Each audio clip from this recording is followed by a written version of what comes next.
ইসলামী আরবি বিশ্ববিদ্যালয়ে নিয়োগ পরীক্ষার বিজ্ঞপ্তিতে যোগ্যতা মাস্টার্স থাকলেও প্রবেশপত্র দেওয়া হয়েছে অনার্স পাশ করা একাধিক প্রার্থীকে। এর মধ্যে রয়েছে খোদ রেজিস্ট্রার আইয়ুব হোসেনের ছেলেও। জানা যায় 12 সেপ্টেম্বর অনুষ্ঠেয় নিয়োগ প্রক্রিয়ায় স্বজনপ্রীতির লক্ষ্যে রেজিস্ট্রারের নির্দেশে দেয়া হয় এসব প্রবেশপত্র। বিশ্ববিদ্যালয়ের ভিসি অধ্যাপক ডক্টর মোহাম্মদ শামসুল আলম বলেন, যারা প্রবেশপত্র পেয়েছে যাচাই বাছাই করে বাতিল করা হবে। বিস্তারিত থাকছে বিল্লাল হোসেনের রিপোর্টে।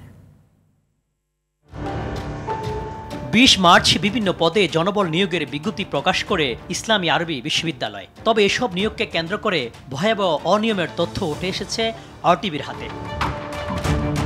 নিয়োগের শর্ত অনুযায়ী section officer, law officer, security officer পদে শিক্ষাগত যোগ্যতা অনার্স ও মাস্টার্স। কিন্তু সেই শর্ত পূরণ না করেই লিখিত পরীক্ষার প্রবেশপত্র পেয়েছেন একাধিক প্রার্থী।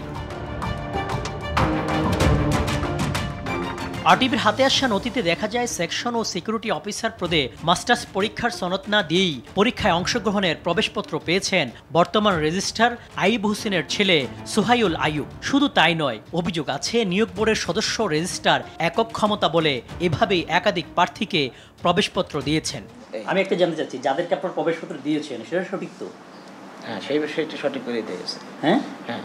অনুসন্ধানে দেখা যায়, ল অফিসার পদে আইন বিষয়ে স্নাতক ও স্নাতকোত্তর ডিগ্রি থাকার শর্ত থাকলেও অন্য বিষয়ের যোগ্যতা দিয়ে পরীক্ষার অনুমতি পেয়েছে জুনাইদ নামের একজন। আবার একই পদে যথাযথ কর্তৃপক্ষের অনুমোদন ছাড়াই প্রবেশপত্র পেয়েছেন অনেকে। এসব অনিয়ম নিয়ে ক্যামেরায় কথা বলতে না চাইলেও ভুল হয়ে থাকতে পারে বলে জানান রেজিস্ট্রার আইয়ুব হোসেন। নিজের ছেলে কিভাবে পেয়েছেন এমন প্রশ্নে রুম থেকে বেরিয়ে যান তিনি। আবার এই বিষয়ে আমি কোনো আলোচনা এখন করতে পারবো না। না, আপনি তো বলেন যে সেটা হচ্ছে আপনি একজন রেজিস্ট্রার, এটা তো অনুমোদনের বিষয় না, যেটা বলে দেবেন ইনশাআল্লাহ। বিষয়টি স্বীকার করে বিশ্ববিদ্যালয়ের ভিসি অধ্যাপক ডক্টর মোহাম্মদ শামসুল আলম মুঠোফোনে বলেন, এসব প্রবেশপত্র বাতিল করা হবে। ফাইনালি কোনো কাজে আসবে না, হয়তো হাজার হাজার ক্যান্ডিডেট তো যাচাই বাছাই করা যাচ্ছে না, এত সময় লাগতেছে, বুঝছেন।